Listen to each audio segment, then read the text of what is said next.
Novels forever में खुशामदीद। Novel bug जिसकी writer है मेहरुन्निसा शामिर, उसकी ये 9वीं एपिसोड है। होपफुली कि आप लोग इस नॉवल को एंजॉय कर रहे होंगे।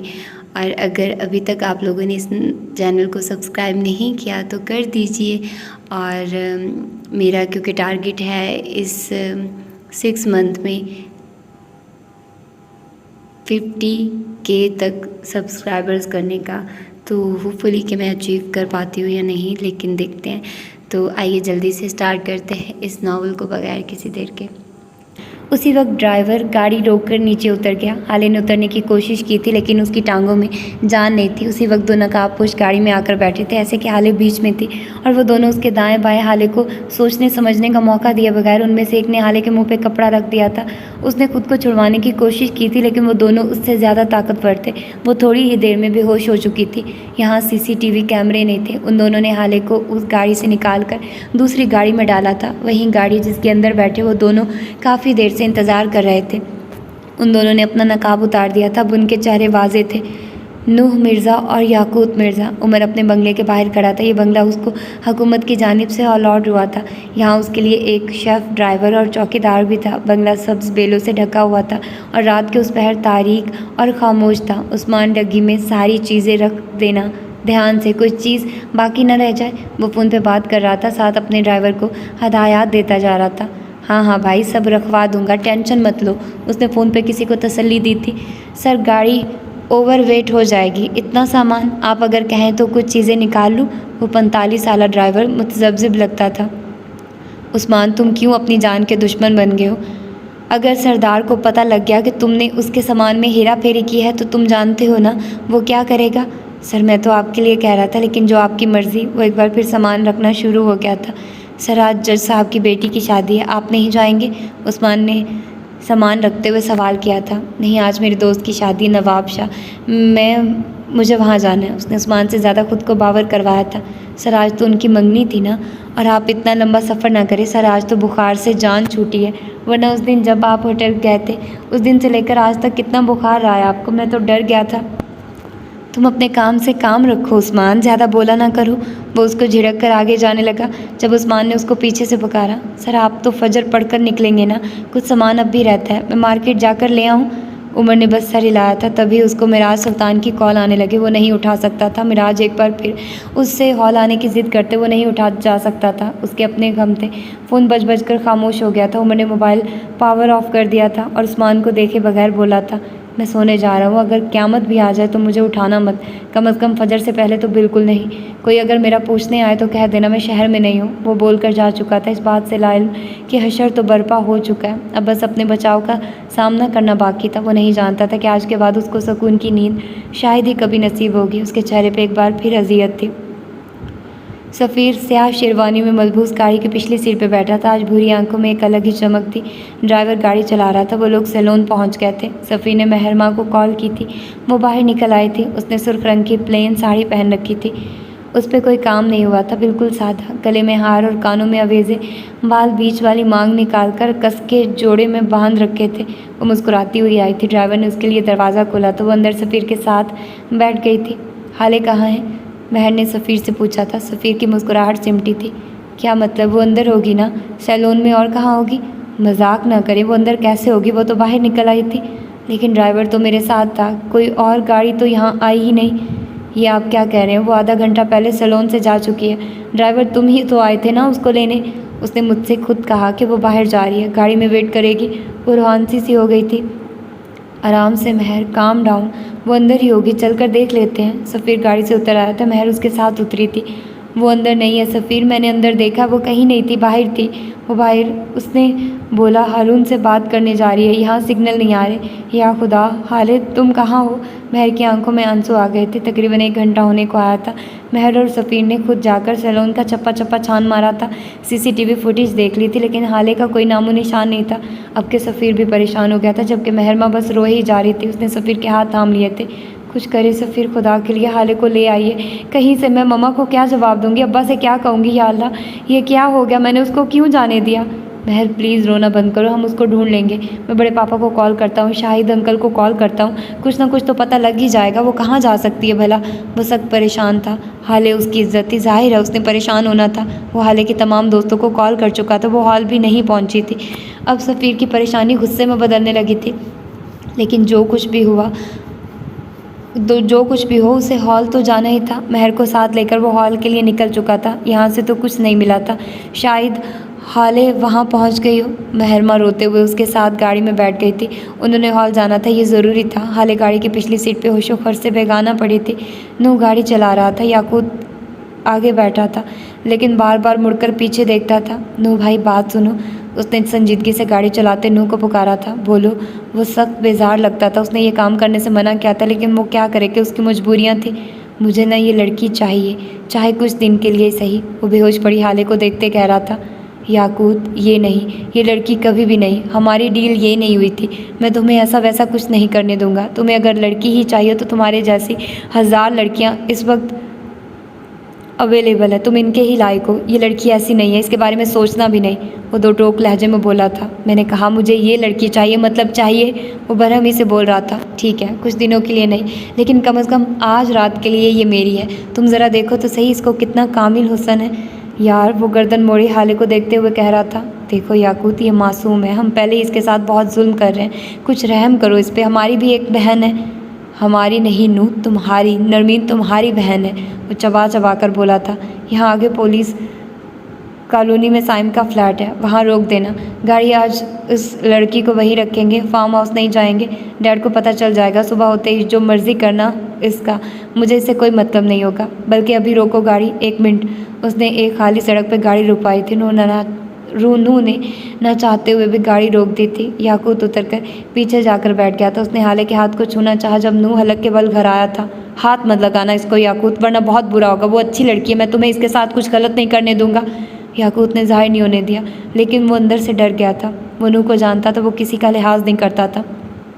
ओके ओके कूल, मैं नहीं हाथ लगाता। वैसे भी हम घर जा रहे हैं ना। मैं डैडा से बात करूँगा। ये लड़की आज मेरी है नूह, तुमने जो करना है तुम कर लेना। वो चैलेंजिंग अंदाज में बोला था। नूह खामोश हो गया था। वो उससे बहस नहीं कर सकता था।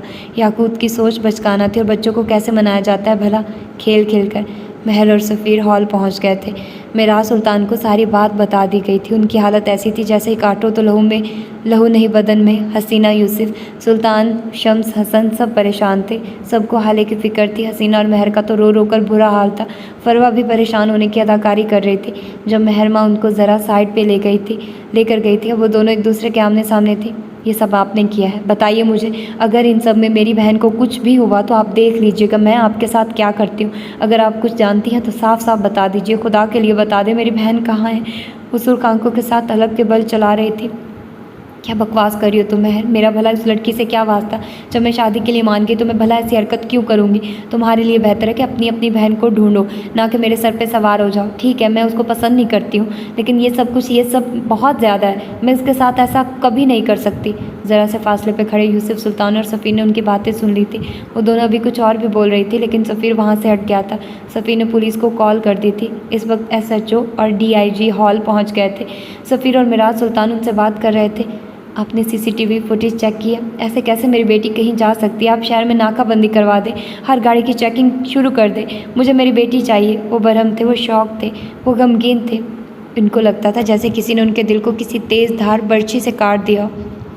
जज साहब, एक ही फुटेज को 1000 बार देख चुका हूँ। हाले बेटी खुद गाड़ी में जाकर बैठी हैं। गाड़ी के नंबर प्लेट फुटेज में नहीं दिख रही। मैंने बजाते खुद हर जाविये से देखा है। आपकी बेटी खुद उस गाड़ी में जाकर बैठी थी, और इस गाड़ी को भी ज़्यादा ढूंढने की ज़रूरत नहीं पड़ी। सैलून से ज़रा आगे जाकर जहाँ CCTV कैमरे की रेंज ख़त्म होती है, गाड़ी हमने वहाँ से बरामद कर लिया। ड्राइवर भी हमें मिल गया है, लेकिन बदकिस्मती से वो गूंगा है। लेकिन आप फिक्र न करें, ऐसे गूंगों को ज़बान देना आता है हमें। हसन, गाड़ी की चाबी लाओ, मैं खुद ढूंढ कर लाऊंगा अपनी बेटी को। वो कहीं नहीं जा सकती, मुझे यकीन है वो मेरी बेटी है, मैं उसको ढूंढ लाऊंगा। हसन चाबी लेने चला गया था। सफ़ीर लब भिंचे यहाँ से वहाँ चक्कर लगा रहा था। एक बात सुनो, उसने SHO को उंगली के इशारे से पास बुलाया था। जी सर, वो ताबेदारी से बोला था। वो लड़की, वो मुझे चाहिए। उसका लाखों का हेयर कट बिखरा हुआ था। कहीं से भी लाओ, कैसे भी लाओ, जितना पैसा चाहिए ले लो, जितनी फेवर चाहिए मैं दूंगा। वो चबा चबा कर बोल रहा था। उसकी ब्रांडेड शेरवानी पे सलवटें पड़ गई थी। चाहे तुम उसको ज़िंदा लाओ या मुर्दा, उसकी मसख़शुदा लाश लाओ या उसका कटा हुआ जिस्म, उसे ज़िंदगी में कभी किसी चीज़ के लिए इतना इंतज़ार, इतनी मेहनत नहीं करनी पड़ी थी। वो कभी किसी चीज़ के लिए इतना नहीं तड़पा था। वो फातेह था। मुझे वो चाहिए। वो कहीं नहीं जा सकती। उसको आना होगा अपने पैरों पे चलकर। आए या उसको स्ट्रेचर पे डाल कर लाओ, उसको हिसाब देना होगा। उसे ज़िल्लत का निशान बना दूंगा मैं। उसकी ज़िंदगी जहन्नुम से भी बदतर बनाऊंगा मैं। उसने मुझे धोखा दिया, मैं उसको इबरत का निशान बना दूंगा। उसे लेकर आओ जाओ। उसकी आंखें सुर्ख थी, जैसे अभी खून टपक पड़ेगा। SHO ने सर हिलाया था। सर, मैं अपनी पूरी कोशिश करूँगा। सफ़ीर एक बार फिर यहाँ से वहाँ चक्कर लगा रहा था। आज उसको पता चला था अर्श से फ़र्श पे गिरना कैसा होता है। तभी उसके मोबाइल पे बीप हुई। 2 बार ज़ू की आवाज़ आई और फिर स्क्रीन तारीक हो गई, ऐसे जैसे कारें तारीक होती हैं। सफ़ीर ने मोबाइल पे उंगलियां चलाई, मैसेज खोला। वो एक गैर शनासा नंबर था जिससे सफ़ीर को एक वीडियो और कुछ तस्वीर मौसूल हुई थी। तस्वीर में नज़र आने वाला चेहरा शनासा था। वो इस चेहरे को कैसे भूल सकता था? वो हाले का चेहरा था। हसन हॉल के कोने में घास पे नफल पढ़ रहा था। उसने भूरे रंग की शेरवानी पहन रखी थी। उसके जूते वहीं घास पे उसके करीब रखे थे। उसने सलाम फेरा था और फिर दुआ के लिए हाथ उठा लिए थे। वो ज़ारो कतार रो रहा था। रोते हुए उसकी हिचकियाँ बन गई थी। या अल्लाह, मेरी बहन को वापस ले आइए। मैं जानता हूँ मैंने कभी बहुत ज़्यादा अच्छे काम नहीं किए, लेकिन अब करूँगा। मैंने कभी पाबंदी से नमाज नहीं पढ़ी, लेकिन अब पढ़ूँगा। मैं उससे बहुत लड़ता था ना, अब नहीं लड़ूँगा। बस एक बार, सिर्फ़ एक बार उसको वापस ले आइए। उसको सही सलामत वापस ले आइए। अल्लाह, आई स्वेयर, आई प्रॉमिस, मैं हर वो काम करूँगा जो आपको पसंद है। बस मेरी बहन को वापस ले आइए। मैं मर जाऊँगा अल्लाह, मैं मर जाऊँगा। प्लीज़ उसको वापस ले आइए, प्लीज़। उसने मुझसे कहा था, मैं उसके साथ चलूँ। मैं नहीं गया। अल्लाह, मैं क्यों नहीं गया? मैं क्यों नहीं गया? लानत तो मुझ पे, मेरे पैदा होने पे लानत। मैं क्यों नहीं गया? वो चीख चीख कर रो रहा था। उसका दिल फट रहा था। या अल्लाह, मैं अब कभी किसी चीज़ के लिए उसको मना नहीं करूँगा, चाहे कुछ भी हो जाए। बस एक बार, सिर्फ़ एक बार उसको वापस ला दो। मैं क्यों नहीं गया उसके साथ? क्यों? वो घास पे हाथ मार मार कर रो रहा था। वो कभी दुआ करता, कभी रोता और कभी खुद को कोसता। वो वक्त को पीछे नहीं ले जा सकता था जहाँ वो हाले के साथ जाने को मना न करता। कितने बेबस होते हैं ना इंसान। उस्मान ने गाड़ी पार्किंग एरिया में खड़ी की थी। उसकी गाड़ी के पीछे ही याकूत और नू की गाड़ी थी। शहर में हर जगह नाकाबंदी थी, इसलिए नू ने हाले को डग्गी में डाला और यहाँ ले आया। ये सुपरमार्केट उसके दोस्त की थी। ये पार्किंग एरिया सेफ था। पुलिस हर कहीं ढूंढ लेती, लेकिन यहाँ आने के बारे में वो सोचते भी नहीं। हम यहाँ क्यों आए नू यार? मैं बोर हो गया हूँ यहाँ बैठे बैठे। चलो ना साइम के फ्लैट पे चलते हैं या फिर कहीं और, लेकिन कम अज़ कम इस घर से निकालो मुझे। वो कोफा ज़दा था। मुझे अंकल ने यहाँ ठहरने को कहा है, और अगर अब तुम कुछ भी बोले तो मैं उनको बता दूंगा कि तुम अपने दोस्तों के साथ नहीं हो, बल्कि उस लड़की को अगवा करने में मेरे साथ शामिल रहे हो। वो सामने देखते हुए बोल रहा था, तुम कुछ भी कहो, मुझे इस लड़की से बदला लेना था और अभी भी मेरा दिल ठंडा नहीं हुआ। मैं तो इसके साथ वो करना चाहता हूँ कि ये लड़की सारी ज़िंदगी याद रखे, और तुम चाहे मुझे 4 घंटे भी यहाँ बिठा कर रखो, मैं इसके साथ वो सब करूँगा जिसकी ये हकदार है। मैं अपना बदला लूँगा। वो तनपुर से कह रहा था। नूह ने जैसे उसकी बात सुनी ही नहीं। हाँ, तुम इससे बदला लोगे, क्योंकि तुम्हारा बस ही इसी पे चलता है, बल्कि इस पे भी नहीं चलता। ये लड़की अगर होश में होती तब तुम्हें बताती कि वो कैसी आफत है। तुम्हारा बस सिर्फ कमज़ोर लोगों पे चलता है। मेरे भाई, लो, बदला लो। शाबाश, तुम अपने कद से बड़े दुश्मन को छोड़ देते हो क्योंकि तुम उससे डरते हो, लेकिन तुम फिक्र ना करो, तुम इस कमज़ोर से बदला लो। मैं तुम्हारे ताकतवर दुश्मनों से निमट लूँगा, क्योंकि मैं मर्द हूँ, औरतों से मुकाबला नहीं करता मैं। वो आंखों में तमस्कुर लिए बोल रहा था। याकूत हंस पे तवक्को बुफर गया था। क्या मतलब है तुम्हारी बात का? मैं सबसे बदला ले सकता हूँ, मैं भी मर्द हूँ और मैं अपना बदला खुद ले सकता हूँ, मुझे तुम्हारी ज़रूरत नहीं है। वो गुस्से से कह रहा था। यार, हम दोनों भाई हैं, मैं बदला ले लूँ या तुम, इसमें क्या फ़र्क है? और वैसे भी तुम लड़की को संभाल लो, ये बहुत बड़ी बात है। जिसकी बात मैं कर रहा हूँ वो तुमसे बहुत ऊपर की चीज़ है यार। मैं हूँ ना, इसके लिए तुम देखना, मैं लूँगा इससे बदला, तुम्हारा बदला, क्योंकि मैं औरतों से बदला नहीं लेता। मुझ में मर्दों से लड़ने की हिम्मत है। वो उसको उकसा रहा था और वो इसमें कामयाब भी हो रहा था। नू, मुझे बताओ, मुझे क्या करना होगा ये साबित करने के लिए कि मैं याकूत मिर्ज़ा अपना बदला ले सकता हूँ? मुझे किसी की ज़रूरत नहीं है, मैं किसी से भी लड़ सकता हूँ। ये साबित करने के लिए मैं मर्द हूँ। वो एक एक लफ्ज़ पे ज़ोर देते हुए बोल रहा था। उसकी आंखें सुर्ख हो चुकी थी। छोड़ो यार, रहने दो, रोते रहोगे फिर, या फिर अंकल से जाकर मेरी शिकायत करोगे। लड़कियों की तरह मर्द बनने को हिम्मत चाहिए होती है, जिगरा चाहिए होता है, और तुम तो अभी बच्चे हो। चलो हम साइम के फ्लैट पे चलते हैं। वो गाड़ी स्टार्ट करने लगा था। याकूत ने उसका हाथ पकड़ लिया था। मुझे बताओ, मुझे क्या करना होगा? उसने एक एक लफ्ज़ पे ज़ोर दिया था। नूह ने कंधे अचकाए थे। Okay cool. तो ये सामने जो एसपी गाड़ी खड़ी है जानते हो किसकी है? उमर हयात वो बोल रहा था और याकूत गौर से सुन रहा था। याद है उमर कौन है? उसके लहजे में इस्तज़ाद था। वही जिसने पिछले महीने तुम्हारी पार्टी पे रेड लगाया था और तुम्हारी सारी स्टॉक ड्रग्स और इम्पोर्टेड शराब जब्त कर ली थी। याकूत ने गुस्से से मुट्ठी भींच ली थी। कितनी मुश्किल से निकले थे तुम इस केस से। उफ़, मुझे तो सोचकर भी झरझरी आ रही है। कितनी बेइज्जती हुई थी तुम्हारी। कितने दिन अंकल ने तुम्हें घर से निकलने नहीं दिया था और इसी की वजह से तो शीना ने तुमसे ब्रेकअप किया था, क्योंकि वो उस एसपी को देखकर उसकी गर्विदा हो गई थी। याकूत की आंखों में मिर्चें भरने लगी थी। वो उसकी सबसे महबूब गर्लफ्रेंड थी। लेकिन खैर तुम क्या कर सकते हो, तुम भला कर ही क्या सकते हो भाई। लेकिन टेंशन न लो, मैं हूँ ना, ऐसा बदला लूँगा, याद रखेगा ये एसपी। अगर तुम मेरी जगह होते तो क्या करते? वो मशकूक लहजे में पूछ रहा था। नू मुस्कुराया था। तीर निशाने पे लगा था। वो उसकी कमज़ोरी जानता था। बस कभी किसी की कमज़ोरी ना किसी के हाथ लगे। वो खुलकर मुस्कुराया था। मैं ये करता कि ये जो लड़की है ना पीछे, इसको उठाता और उस एसपी की गाड़ी में डाल देता। फिर मैं ये करता कि सुबह होने से पहले उस लड़की के बाप और मंगेतर को कॉल करता और उनको बताता कि उनकी लड़की कहाँ है। तुम जानते तो होगे वो लोग कौन हैं। एक तो एसपी की नौकरी जाती और दूसरा उसकी सारे शहर में रेपुटेशन ख़राब होती। तीसरा वो लोग उसके साथ वो करते कि उस एसपी की नस्लें याद रखती। चौथा ये आफत लड़की इस आदमी की ज़िंदगी हराम कर देती, ना इसको ज़िंदा लोगों में छोड़ती ना मुर्दों में। और आखिरी और सबसे बड़ी बात, वो एक ऐसे गुनाह की सज़ा भुगतता जो उसने कभी किया ही ना होता। किसी भी इंसान के लिए सबसे बड़ी सज़ा यही होती है कि वो किसी ऐसे जुर्म की सज़ा काटे जो उससे सरजदी ना हुआ हो। ये सज़ा या तो इंसान को पागल कर देती है या मार देती है। मैं तो अपने दुश्मन के साथ यही करता। वो सामने गाड़ी को देखते हुए बोल रहा था। खैर चलो साइम के फ्लैट चलते हैं, वरना तुम फिर बच्चों की तरह रोने लगोगे। और अब उसके चेहरे को देखते हुए बोला था, तुम अंदर जाकर उसके ड्राइवर को मसरूफ़ रखो, मैं यहाँ संभाल लूँगा। वो अब गाड़ी को देख रहा था। उसकी आंखों से शोले निकल रहे थे। लेकिन तुम अकेले कैसे? मैं तुम्हारे साथ यहाँ। याकूत ने उसकी बात काटी थी। बस मैंने जो कहा है वो करो। मैं मर्द हूँ, अपना बदला अकेले भी ले सकता हूँ। मैं अपने से 1000 गुना ताकतवर दुश्मन से अपना बदला खुद ले सकता हूँ। मुझे अपने सीने पे उंगली रखी थी। याकूत मिर्ज़ा को अपना बदला लेने के लिए किसी नू मिर्ज़ा की ज़रूरत नहीं। और उसका मुकम्मल हुस्न जो तुम्हें कुछ देर अट्रैक्ट कर रहा था, उसका क्या? वो संजीदा था। अरे लानत भेजो हुस्न पे, पहले मैं ये तो साबित कर दूं कि मैं मर्द हूँ। वो कहकर गाड़ी से उतर गया था। नू भी गाड़ी से नीचे उतरा था। अभी उसको बहुत काम करने थे। ड्राइवर से गाड़ी की चाबी लानी थी, सीसीटीवी फुटेज डिलीट करवानी थी, उमर की गाड़ी की डिग्गी से उसका सामान निकालकर उसकी जगह एक जीता जागता वजूद अंदर डालना था। उफ़ अल्लाह, एक नूह और इतने काम। उसने एक मर्द से बचाकर हाले को दूसरे मर्द के हवाले क्यों किया था? क्योंकि उस रात उस रेस्टोरेंट में नू मिर्ज़ा भी मौजूद था। उसने उमर को हाले के साथ बैठे देख लिया था। उसने उमर की आंखें पढ़ ली थी। वो हाले को ऐसे मर्द के हवाले कर रहा था जो खुद तो मर जाता लेकिन उस लड़की पे हर्फ ना आने देता। वो हाले को एक जानवर से बचाकर एक इंसान के हवाले कर रहा था, इसलिए नहीं क्योंकि वो अजीम था, बल्कि इसलिए क्योंकि उसके घर में उसकी बहन थी। सफ़ी ने उस वीडियो पे प्ले का बटन दबाया था। वीडियो चलने लगी थी। मंजर उभर उभर कर आ रहे थे। वो किसी अस्पताल की सीसीटीवी फुटेज थी। उस फुटेज में 4 लोग नज़र आते थे। एक हाले सुल्तान, दूसरा डॉक्टर, तीसरी सिस्टर और चौथा स्ट्रेचर पे लेटा उमर हयात। वो जर्द लिबास वाली लड़की हाथ हिला हिलाकर डॉक्टर से कुछ कह रही थी।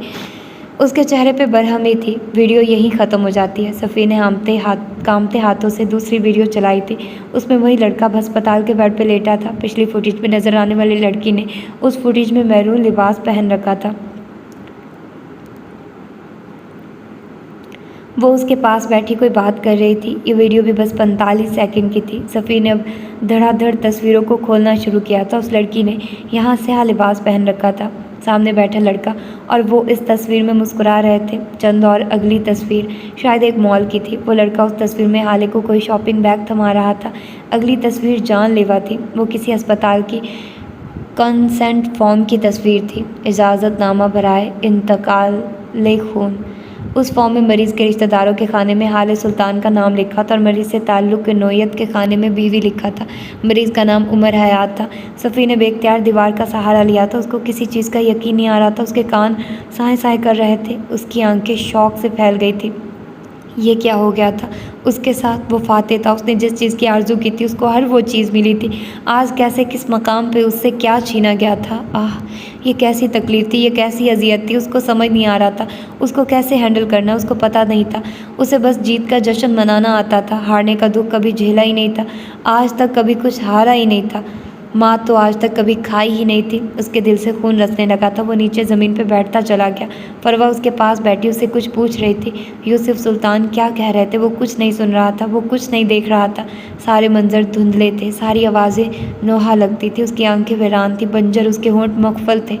फरवा ने नीचे गिरा, उसका मोबाइल उठाया था। उस पर चलने वाला मंजर उसने यूसुफ सुल्तान की रूह खींच ली थी। पास खड़ी हसीना ने मुँह पे हाथ रख लिया था। महर फटी फटी आंखों से उस मंजर को देख रही थी। महर, तुम जानती हो ये लड़का कौन है? सफ़ीर की फटी हुई आवाज़ बुलंद हुई थी। महर ने आंसू पूंछे थे, कुछ बोली नहीं। सफ़ीर यकदम उठ खड़ा हुआ था। उसने महर का बाजू सख्ती से दबोच लिया था। मैं पूछ रहा हूँ, क्या तुम जानती हो ये लड़का कौन है? वो बुलंद आवाज़ में चिल्लाया था। वो हाले का दोस्त है, उसने मुझे यही बताया था। वो रोते हुए बोली थी। यूसुफ सुल्तान का दिल जैसे किसी ने चीर कर रख दिया। वो गिरने लगे थे जब हसन ने उनको सहारा दिया और पास रखे सोफे पे उनको बिठा दिया। हाले को गायब हुए 4 घंटे होने को आए थे। मेहमानों को रुखसत कर दिया गया था। अब हॉल में बस इक्का दुक्का लोग थे। मिराज और शाहिद अभी तक वापस नहीं आए थे। वो अब तक हाले को ढूंढने की कोशिश कर रहे थे। मिराज बार बार उमर को कॉल करते थे लेकिन उसका नंबर बंद था और वो उसके बंगले पे भी गए थे लेकिन ना उसकी गाड़ी वहाँ थी और ना वो खुद। उसका घर तारीकी में डूबा था। शायद साथ वालों के चौकीदार से पूछने पे पता चला था कि वो आज नवाब शाह के लिए निकल गया। उसको उस्मान ने यही बताया था, सो उसने बता दिया। जैसे ही मिराज सुल्तान अपनी गाड़ी में वहाँ से निकले, उस्मान गाड़ी लिए आ धमका था। लेकिन इस बार सूरत हाल मुख्तलिफ थी। गाड़ी में गया सामान था लेकिन जो वापस आया था वो एक इंसान का वजूद था। फरवा सफ़ीर का बाजू पकड़े उसको ज़रा फासले पे ले गई थी। वो हारे हुए अंदाज में उनके साथ घसीटता चला गया। उसने कंधे ढीले छोड़ रखे थे, आंखें बिल्कुल वीरान थी जैसे कोई सहरा हो। सफ़ीर बेटे, होश करो, क्या हो गया तुम्हें? वो एक बदकिरदार लड़की थी, भाग गई है वो। अब तुम भी उस पे लानत भेजो। संभालो खुद को, तुम मेरे बेटे हो, तुम सफ़ीर सुल्तान हो, तुम शेर हो, यूँ हिम्मत नहीं हार सकते तुम। ये सब क्या हो गया मम्मी? मैं बर्बाद हो गया हूँ, सब खाक हो गया। मैं फाते था, मैं किंग था, ये सब मेरे साथ क्या हो गया है? उस लड़की ने मेरे साथ क्या कर दिया? मैं किस मुँह से बाहर जाऊँगा? कैसे लोगों का सामना करूँगा? मेरी इज्जत मट्टी में मिला दी है उसने। वो धीमे मगर हारे हुए लहजे में बोल रहा था। शम ज़रा फासले पे खड़े यूसुफ सुल्तान को संभालने की कोशिश कर रहे थे। उनको बस 2 ही लोग हैंडल कर सकते थे। एक मौजूद नहीं था, दूसरा इस पोजीशन में नहीं था। कुछ नहीं हुआ है बेटे, अब भी सब कुछ हमारे हाथ में है। हम सब कुछ फिक्स कर सकते हैं। न्यूज़पेपर्स वही छापेंगे जो हम कहेंगे, टीवी पे वही दिखाया जाएगा जो हम उनको दिखाना चाहेंगे। अब ये तुम्हारे हाथ में है कि तुम अपनी इज्जत बचाना चाहते हो या फिर खुद को बर्बाद करना चाहते हो। वो उसको समझा रही थी। क्या कहना चाहती हैं आप? वो शिकस्त खोरदार लगता था। तुम्हारी शादी तुम्हारी कज़न से हुई है, हर किसी को यही बात पता है। कार्ड पे हाले का नाम नहीं था, ये उसकी ख्वाहिश थी। कार्ड पे बिनते मिराज लिखा है और महर उसकी वल्दियत के खाने में भी हमने आज तक मिराज ही लिखवाया है। उनकी आंखें चमक रही थी। तुम महर से निकाह कर लो। सफ़ी ने अपनी कूहनी छुड़वाई थी। ये नहीं होगा मम्मी, मैं हाले के अलावा किसी और से शादी नहीं करूँगा, वो सख्ती से बोला था। तो कौन कहता है कि तुम उससे शादी ना करो? आप क्या कह रही हैं? मैं कुछ नहीं समझ रहा। मैं 2 बहनों से कैसे शादी कर सकता हूँ? वो बेजार हो गया था। वो दोनों सगी बहनें नहीं हैं। वो एक एक लफ्ज़ पे ज़ोर देती बोली थी। तुम महर और हाले दोनों को अपने निकाह में ले सकते हो। जब तक हाले आ जाए तब तक अपनी इज्जत बचा लो सफ़ीर। हम न्यूज़ चैनल से कह देंगे जो मिसिंग है वो तुम्हारी कज़न है, जिससे तुम्हारी शादी हो रही थी, वो लड़की महर माँ है। उसी वक्त मिराज और शाहिद वापस आए थे। सफ़ी ने मुड़कर उनको देखा था।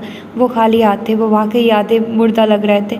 घर से भाग जाने वाली लड़की घर के मर्दों को आधा मार देती है और उसकी वापसी या तो उसकी अपनी जान ले लेती है या उसके घर के मर्दों को पूरा मार देती है। हाले का कुछ पता चला? यूसुफ सुल्तान की बेकरार सी आवाज़ आई थी। मिराज कुर्सी पर ढह से गए थे जबकि शाहिद की आंखें जब से सुर्ख थी।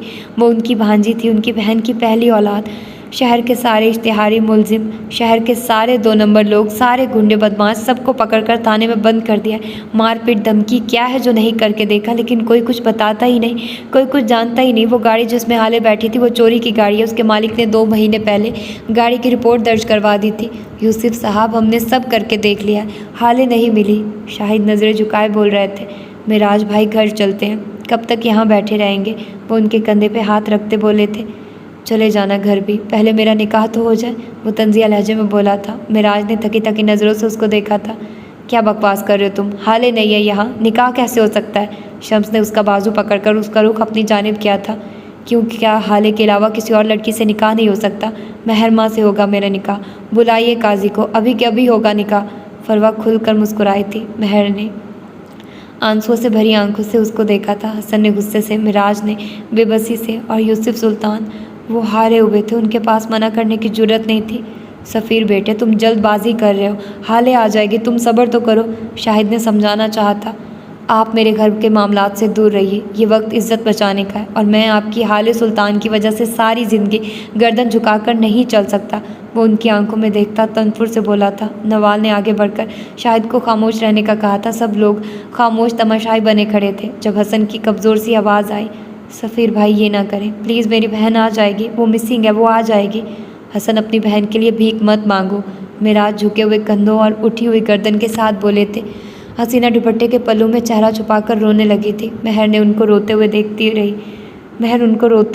रही और फिर हिम्मत मुजतमा करती बोली थी, मैं ये निकाह नहीं करूँगी। वो रोते हुए बोली थी, क्या मेरे कहने पर भी नहीं करोगी? यूसुफ सुल्तान की आवाज़ पे महर ने कर्ब से आंखें बंद कर ली थी।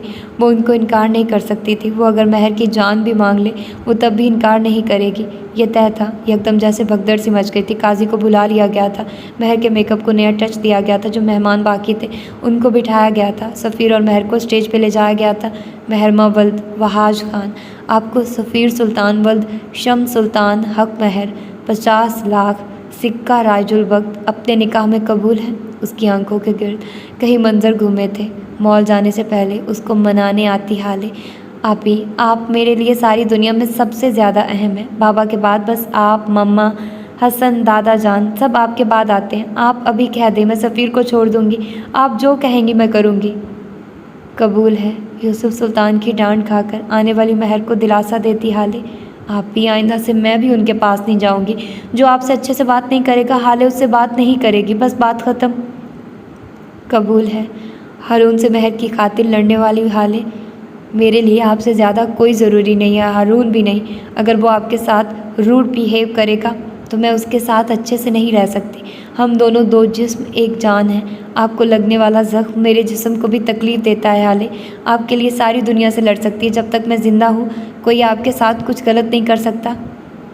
कबूल है, सफ़ीर सुल्तान वल्द शम्स सुल्तान। काजी अब सफ़ीर से पूछ रहा था, लेकिन महर के कान बंद हो गए थे।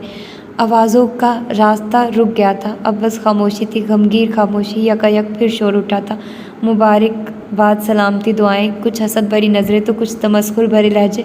उसी वक्त सफ़ीर ने अपने मैनेजर्स को करीब बुलाया था और अपना मोबाइल उसके हाथ में दिया था। मेरे इंस्टाग्राम और ट्विटर दोनों अकाउंट्स पे हम दोनों की तस्वीर लगाओ और कैप्शन लिखो, blessed with the best, hashtag my forever, hashtag love of life, hashtag blessed, और नीचे एक और कैप्शन लिखो, मेरी कज़न के लिए। इसमें जो मर्ज़ी लिखो, मैं नहीं जानता, लेकिन आधे घंटे के अंदर मीडिया पे मेरा कैप्शन चलना चाहिए, ना कि मेरी कज़न के भागने की न्यूज़। वो उसकी आंखों में देखता ठंडे ठार लहजे में कह रहा था। फरवा मुस्कुरा कर सबसे मुबारकबाद वसूल कर रही थी। शम्स संजीदा थे, महज सर हिलाकर मुबारक वसूल करते। यूसुफ सुल्तान को तो जैसे चुप लग गई थी। नवाल और शाहिद ज़रा दूर खड़े थे। हाले और हारून के दरमियान जो कुछ भी हुआ हो, लेकिन इस वक्त नवाल बार बार अपनी नम आंखों को पूंछती थी। उनको बुरा लग रहा था, बहुत बुरा। हसीना ने महर को गले लगाकर उसका माथा चूम लिया था, सफ़ीर को दुआ दी थी। वो सारे जहां से बेजार बैठा था। मिराज उठकर उन दोनों के करीब आए थे। उनके हाथ में गाड़ी की चाबी थी। वो अजलत में लगते थे। तुमने जो भी किया, सही या गलत, मैं नहीं जानता, लेकिन अब मेरी बेटी के वापस आने के बाद तुम्हारा उससे कोई ताल्लुक़ नहीं होगा। सफ़ीर इस्तज़ाइया हंसा था। आपकी बदकिरदार बेटी अब घर वापस नहीं आएगी। सफ़ीर ने जहर उगला था। मिराज ने चौंक कर उसको देखा था। भाग गई है वो, अब ढूंढिए उसके यार को। बल्कि ढूंढने की क्या ज़रूरत है, वो तो इस इलाके का एसपी है, जानते तो होंगे ही आप उसको। उमर हयात, उसी के साथ निकाह करके भाग गई है आपकी बेटी। शम्स ने आगे बढ़कर उसको रोकना चाहा था। बकवास करते हो तुम, मेरी बेटी उमर को नहीं जानती। अच्छा तो फिर कहाँ है वो उमर? जब आधी पुलिस फोर्स यहाँ मौजूद है तो वो उमर हयात क्यों नहीं है? क्यों वो DIG तक की कॉल्स रिसीव नहीं कर रहा? क्यों उसका घर खाली है? तुम बकवास करते हो, वो बदिक्कत बोल पाए थे। अच्छा तो अभी प्रूफ कर देता हूँ मैं, वो चुभते हुए लहजे में बोला था। फरवा ने बाजू सीने पे बांध लिए थे। अभी तो खेल शुरू हुआ था। सफ़ीर भाई वो सब झूठ है, मेरी बहन ऐसी नहीं है। क्या प्रूफ है बताओ मुझे, बोलो। जबरान मेरा मोबाइल लाओ यहाँ। वो धाड़ा था। वो उनकी आंखों में आंखें डाले खड़ा था। जबरान भागता हुआ आया था और मोबाइल सफ़ीर के हाथ में दिया था। भाईजान आपकी तबीयत ख़राब हो जाएगी, आप मत देखिए ये सब, हम चलते हैं उस एसपी के घर चलते हैं। आईजी साहब ने कहा। तो ठीक है, वो सुबह तक हमारी लड़की को ढूंढ देंगे। शाहिद ने उनको बाज रखना चाहा लेकिन वो किसी की नहीं सुन रहे थे। सफ़ीर ने अपने मोबाइल पे उंगलियां चलाई थी और कुछ देर कबल एक गैर शनासा नंबर से मौसूल होने वाली तमाम तस्वीर और वीडियोस बारी बारी उनको दिखाता गया। वो जैसे जैसे उनको देखते जाते उनका रंग सफ़ेद पड़ता जा रहा था, उनका चेहरा पसीने से भीगता जा रहा था। बेख्तियार उनका हाथ अपने दिल के मकाम पे गया था। उनके दिल में एकदम इतना दर्द शुरू हुआ था कि कोई हद नहीं। उनका सांस रुक रहा था। हसन ने आगे बढ़कर उनको संभालना चाहा लेकिन वो गिरे थे, वो ज़मीन बोस हुए थे। शायद अपनी जगह से एक ही जस्ट में उनके करीब आ गए थे। सफ़ीर और शम्स भी घबरा गए थे। सफ़ीर ने जल्दी से झुककर उनको अपने बाजुओं में भर लिया था। वो तनो मन से थे, उनका जिस्म भारी था लेकिन सफ़ीर को जैसे फ़र्क ही न पड़ता। गाड़ी निकालो, वो धाड़ रहा था। बड़े पापा मैं आपको कुछ नहीं होने दूंगा, वो खुद से बुड़बड़ाया था। उसकी आंख जब खुली तो काफ़ी देर तक वो खाली खाली जहन से ये सोचती रही कि वो कहाँ है। उसका सर भारी हो रहा था, जिस्म पसीने से शराबूर था, बाल बिखरे गए थे। उसका जहन अब भी कुछ याद करने से इनकारी था। उसका जिस्म सुन्न था। काफ़ी देर तक इसी तरह पड़े रहने के बाद उसको एहसास हुआ कि कुछ गलत है और एकदम उसके जहन में एक जमाखा सा हुआ। सैलून से बाहर निकलता हारून की कॉल अटेंड करता उसका वजूद, वो सफ़ेद वर्दी वाला ड्राइवर, 2 नकाबपोश और उसकी शादी। ओह खुदाया, वो कहाँ थी? उसका दम घुट रहा था। शायद वो किसी गाड़ी में थी, बल्कि नहीं, वो गाड़ी की डग्गी में थी। उसने उठने की कोशिश की, उसका जिस्म अकड़ गया था। वो यहाँ क्यों थी? कब से थी? कौन यहाँ लाया था? उसे नहीं पता था। 10 मिनट मज़ीद उसी तरह पड़े रहने के बाद उसने हिम्मत की थी और उठकर बैठी थी। सिकुड़ कर सिमट कर उसकी टांगें बुरी तरह दर्द कर रही थी। वो जगह काफ़ी तंग नहीं तो इतनी खुली भी नहीं थी। वो अपनी पूरी ताकत मुजतमा करती उठी थी और सीट फैलांग कर आगे आकर बैठी थी। इतनी सी कोशिश में वो हाँफने लगी थी। सुबह की भूखी प्यासी, ऊपर से जिस्म का जोर जोर दुख रहा था। सुबह से शादी की तैयारियों में उसको भूख का एहसास ही नहीं हुआ था। शादी? ओ खुदाया, शादी! उसकी आज शादी थी। वो अगवा हो चुकी थी। उसका दिमाग चकराने लगा। उसने अपना फ़ोन ढूंढने को यहाँ वहाँ नज़र दौड़ाई लेकिन बेसूद। तभी उसकी नज़र गाड़ी के डैशबोर्ड पे पड़े, छोटे बटनों वाले मोबाइल पे गई। उसने फ़ौरन आगे बढ़कर मोबाइल उठा लिया था। सबसे पहले वक्त देखा था, सुबह के 5 बज रहे थे। उसके आंसू बेख्तियार बहने लगे। दिल हलक में आ गया था। या अल्लाह, मेरे बाबा, उनकी इज़्ज़त उसकी ज़बान से बस यही फिसला था। ये रोने का वक्त नहीं था, ये वक्त यहाँ से निकलने का था। उसको यहाँ से जाना था फ़ौरन। किसको कॉल करे? किसको? उसने महर को कॉल करने के लिए मोबाइल चेहरे के आगे किया, नंबर डायल करना चाहा लेकिन ज़हन ऐसे था जैसे खाली स्लेट। उसे खुद पे गुस्सा आया और तर्स भी। उसने सफ़ीर का नंबर डायल करना चाहा लेकिन उंगलियों ने 2 इंचों के बाद कुछ भी लिखने से इनकार कर दिया। वो फिर से रोने लगी थी। बलक बलक कर एकदम उसके जहन में कुछ क्लिक हुआ। हसन। उसको हसन का नंबर याद था।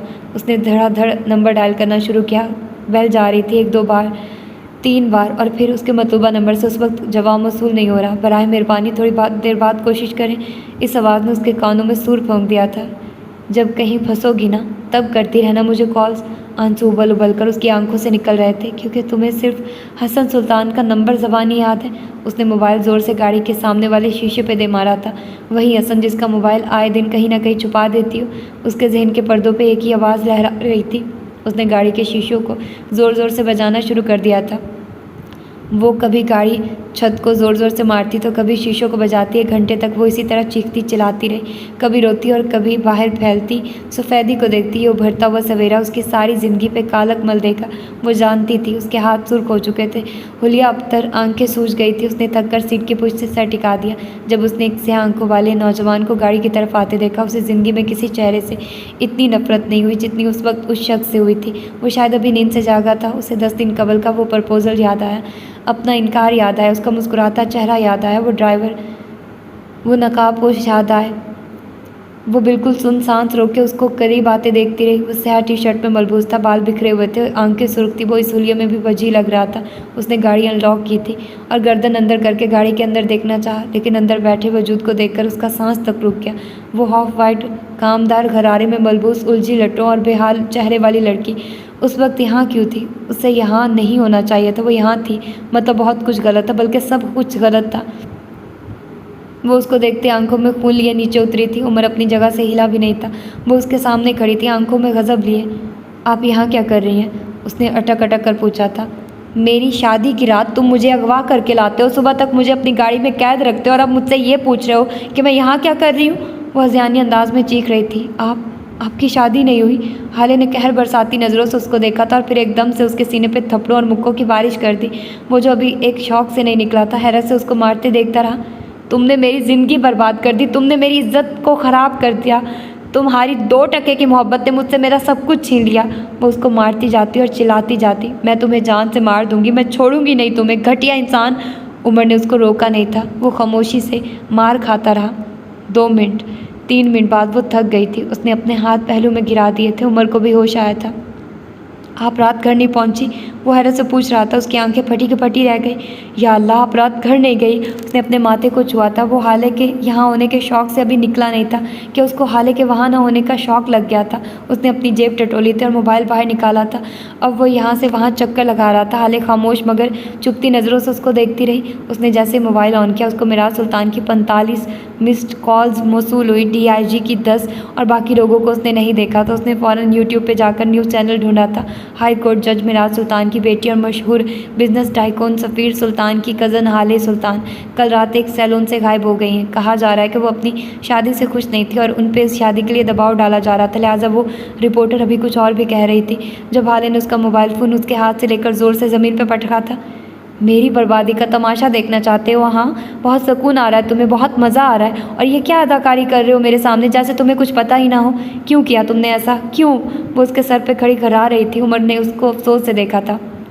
मुझे नहीं पता आपके साथ क्या हुआ है, किसने किया है, लेकिन इस वक्त सुलह सफाई का वक्त नहीं है। चले मैं आपको घर छोड़ाता हूँ, जज साहब परेशान होंगे। तुम्हारे साथ जाऊंगी मैं, तुम लेकर जाओगे मुझे? लानत भी नहीं भेजती मैं तुम पे, मैं तुम्हें छोड़ूंगी नहीं। उमर, मैं अपने हाथों से तुम्हें मार दूंगी। बस एक बार मैं अपने ख़ानदान को तुम्हारी हकीकत बता दूं, फिर तुम देखना मैं तुम्हारे साथ क्या करती हूँ। वो सुर्ख होती आंखों के साथ धाड़ रही थी। या तो आप मेरे साथ जाएंगी या फिर मैं अभी और इसी वक्त आपको अपने घर के स्टोर रूम में बंद कर दूंगा। आखिर को अगवाकार तो मैं हूँ ना। फिर क्या करेंगे आप, किसको जाकर सफाई देंगी? वो उसकी आंखों में देखता ऐसे ठंडे लहजे में बोला था कि हाले को अपनी रीढ़ की हड्डी में सनसनी सी महसूस हुई। वो खामोशी से आगे बढ़ने लगी जब उमर की आवाज़ ने उसको रोका था। इस हालत में घर जाएंगे, ऊपर कुछ कपड़े रखे हैं, जाइए चेंज करके आइए। वो उसकी तरफ देखे बगैर बोला था। तभी शानू अपनी आंखें मसलती गेट के सामने लगा जंगला पार करती अंदर दाखिल हुई थी। हाले को देखकर चौंकी थी। उमर भी उसको देख चुका था। शानू, इन्हें अंदर ले जाओ और जो कपड़े सरदार लाया था उनमें से कुछ इनको निकाल कर दो, जल्दी। वो नरम मगर तहकम भरे लहजे में बोला था। वो सारी लाती हाले को लिए अंदर चली गई थी। थोड़ी देर बाद जब वो वापस आई तो उसने कॉटन का स्याह सूट पहन रखा था। मीठा मीठा सा मेकअप अब मुकम्मल तौर पे गायब था। उमर गाड़ी के अंदर बैठा था। वो खामोशी से गाड़ी का दरवाज़ा खोलकर अंदर बैठ गई थी। फिलहाल वो कोई ऐसा कदम नहीं उठा सकती थी जिससे उसकी और बदनामी हो। उसे बस घर पहुंचना था, किसी भी तरह कुछ भी करके। अस्पताल का माहौल वैसा ही था, दम घुटाता, सांस रोकता। मिराज सुल्तान को हार्ट अटैक हुआ था। सफ़ीर, शम्स और शाहिद हुसैन सारी रात अस्पताल में उनके साथ रहते। हसन को थोड़ी देर पहले घर भेज दिया गया था। 10 मिनट पहले डॉक्टर ने मिराज सुल्तान के रिकवर होने की नवीज़ सुनाई थी, जिससे सफ़ीर के असाब ढीले पड़े थे। जबकि मिराज सुल्तान ने होश में आते ही जो पहला नाम लिया था वो उमर था। उनकी बार बार यही तकरार थी, कोई उमर को बुला दो, मेरे उमर को बुलाओ, मेरी हाले को वहीं ला सकता है, उसको बुला दो। वो हर आते जाते को यही कहते। सफ़ीर उनकी इस तकरार से हैरान भी था और गुस्से में भी, लेकिन डॉक्टर्स के ये कहने पर कि वो अब तक दवाइयों के ज़ेर असर है, वो खामोश हो गया था। शाहिद ने उसको और शम्स को घर जाने को कहा था। वो खुद भी ज़रा सुकून चाहता था। तभी शम्स को लेकर सुल्तान मंजिल की जानिब रवाना हो गया। उसकी गाड़ी सुल्तान मंजिल के गेट के आगे रुकी थी, लेकिन नहीं, सिर्फ एक गाड़ी नहीं रुकी थी वहाँ। उसी वक्त उसी लम्हा एक और गाड़ी भी रुकी थी, उमर हयात की गाड़ी। सफ़ीर गाड़ी की पिछली सीट पर बैठा था। गाड़ी से निकलते उमर हयात को देखकर उसका खून खौल उठा। वो बुफर कर नीचे उतरा था, लेकिन इससे पहले उमर घर के अंदर दाखिल हो गया था। सफ़ीर तेज़ तेज़ चलता उसके करीब पहुंचा था। उसको पीछे से पकड़कर उसका रुख अपनी जानिब किया था और उसे मारने के लिए अपना हाथ बुलंद किया था, जिसे उमर ने बर्क रफ्तारी से पकड़ लिया। हाले ने उसको देखा था। उसकी बिखरी हालत देखकर दिल दुखा था। वो सादा से स्याह कुर्ते में मलबूस था। तुम्हारी हिम्मत कैसे हुई मेरे घर में दाखिल होने की? मैं जान ले लूँगा तुम्हारी। पहले मेरी मंगेतर को वरगला कर मेरी शादी की रात मुझे जलील कर दिया और अब मेरे घर में घुस आए हो। वो बुलंद आवाज़ में चिल्ला रहा था। उमर ने कोई जवाब नहीं दिया था। उसकी आवाज़ें सुनकर घर के सारे मकीन बाहर निकल आए थे। महर ने यूसुफ सुल्तान का हाथ पकड़ रखा था। वो हाले को देखकर रोने लगे थे और वहीं से अपने बाजू वाह किए थे। मेरा सा, मेरी हाले, मेरा सुकून, वो रोते हुए बोल रहे थे। हाले भागती उनके करीब गई थी और उनके सीने से लगकर फूट फूट कर रोने लगी थी। यूसुफ सुल्तान भी रो रहे थे। सफ़ीर ज़रा देर को थम गया था। इनसे अलग होकर हाले महर के गले लग गई थी। महर उसको तसल्ली दे रही थी, उसका सर चूम रही थी, वो रो रही थी। हाले हसीना बेगम से मिलने के लिए आगे बढ़ी थी जब फरवा की आवाज़ बुलंद हुई। यहाँ ये मेलोड्रामा ही होता रहेगा या कोई इससे ये पूछेगा कि ये कहाँ रात गुजार कर आ रही है, या फिर इसको माफ़ है सब सुल्तान की इज्जत को नीलाम करना भी, हमें जलील और रुस्वा करना भी, छुप कर निकाह करना भी। निकाह? हाले ने मुड़कर उनको देखा था। किस निकाह की बात कर रही हैं आप? वो हैरान थी। कितने निकाह कर रखे हैं तुमने? मैं उसी निकाह की बात कर रही हूँ हाले सुल्तान, जो तुमने इस लड़के उमर की तरफ हाथ से इशारा किया था। इस एसपी से कर रखा है? मुझे कुछ समझ नहीं आ रही आप क्या कह रही हैं। मैं इस आदमी को ठीक से जानती भी नहीं हूँ। मेरा यकीन करे, खुदा की कसम मेरा इससे कोई ताल्लुक़ नहीं है। अच्छा तो फिर ये क्या है? फरहान ने मोबाइल की स्क्रीन उसके आगे की थी। अस्पताल की सीसीटीवी फुटेज, अस्पताल का इजाज़तनामा, रेस्टोरेंट में खींची गई तस्वीर। या अल्लाह, ये वो किस साजिश में फंस गई थी? वो सुन सी मोबाइल को देखे गई। वो बेख्तियार 2 कदम पीछे हटी थी। ये सब कुछ झूठ है, वो अटक अटक कर बोल रही थी। सच मुख्तलिफ है। आप लोग मेरा यकीन करें खुदा के लिए, कोई मेरी भी सुनो। ये झूठ है, धोखा है। बकवास करती हो तुम, झूठी हो, आवारा बदकिरदार। पहले मुंह काला करवा लिया और अब वापस आ गई हो। किस लिए आई हो अब? हाँ, दफ़ा हो जाओ यहाँ से, कोई जगह नहीं है यहाँ तुम्हारी। खुदा की लानत हो तुम पे हाले फरवा चिंगार रही थी। फरवा, इसको सफाई का मौका तो दे दो, तुम इसको बोलने तो दो। वो मेरी बेटी, ऐसी कोई हरकत नहीं कर सकती। हसीना रात से लेकर अब पहली बार बोली थी। अगर ये सच्ची है तो लाए कोई गवाही, कोई सबूत कुछ है इसके पास, झुटलाए इन सारे सबूतों को लाए कोई गवाह। ये एक भागी हुई लड़की, एक बदकिरदार लड़की। चच्ची अपनी हद में रहिए, वो बामुश्किल बोली थी। मैं चुप रहूं? हाँ भाई, घर से तो मैं भागी थी ना, मुझे ही चुप रहना चाहिए, मुझे ही हद में रहना चाहिए। अब एक भागी हुई बेहया लड़की मुझे बताएगी कि मुझे क्या करना है। पहले तुम खुद को तो सच्चा साबित करो। सफ़ीर उमर को वहीं छोड़े आगे बढ़ाया था। मम्मी इसको बोलने दें, शायद वो सच कह रही हो। सफ़ीर पिघलने लगा था। हाले ने उसको तशक्कुर से देखा था। हाले तुम बताओ क्या हुआ था? वो ज़रा नरमी से बोला था। मेरा इससे कोई निकाह नहीं हुआ। वो अब भी हैरान थी। दादा जान, इसने मुझे अगवा किया है। इसने मुझे पूरी रात अपनी गाड़ी की डिग्गी में बंद रखा और तुम्हें लगता है हम तुम्हारा एतबार कर लेंगे? फरवा ने उसकी बात काटी थी। सबूत दो हाले सुल्तान, सबूत। बाकी सब खामोश थे, बिल्कुल चुप। हाले सच बताओ, सब कुछ सच। अगर एक लफ्ज़ भी झूठ या धोखा हुआ तो मुझसे बुरा कोई नहीं होगा। ये लड़का कौन है और तुम कल रात कहाँ थी? यूसुफ सुल्तान की संजीदा सी आवाज़ आई थी। उसी वक्त हसन भी कमरे से आ गया था। वो हाले के गले लगना चाहता था, लेकिन ये वक्त नहीं था। मैं आपको सब बताती हूँ दादा जान, सब कुछ सच। ये लड़का, मैं इसको ठीक से जानती भी नहीं हूँ। ये मुझे एक सड़क पे ज़ख्मी मिला था। वो हाथ उठाकर तेज़ तेज़ बोले जा रही थी। मैं इसको अस्पताल ले गई और इसका इलाज करवाया। हारून भी मेरे साथ था, मैं अकेली नहीं थी। मेरा और इसका कोई निकाह नहीं हुआ। कुछ दिन पहले इसने मुझे प्रपोज़ किया था। मैंने मना कर दिया और वो रोने लगी थी और इसने मुझसे बदला लिया। दादा, ये मुझे अपने घर ले गया। दादा, इसने मुझे अपनी गाड़ी में बंद कर दिया। इसको पुलिस के हवाले कर दें, इसको सज़ा दिलवाएं। इसने मेरी इज्जत ख़राब की है। वो इजाज़तनामा और बाकी सब कुछ भी सच नहीं है। मैंने बस इसका इलाज करवाने को झूठ बोला था, मुझसे गलती हो गई। वो फूट फूट कर रोने लगी थी। उसके जुमले बेतरतीब थे।